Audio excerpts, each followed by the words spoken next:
How to insert PDF in Google Spreadsheet. Hey everyone, this is Lucy and let's get started. So first you need to open Google Sheets.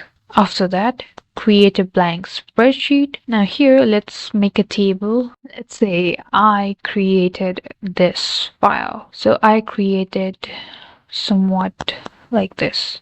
Now you need to go to your Google Drive and upload your PDF here.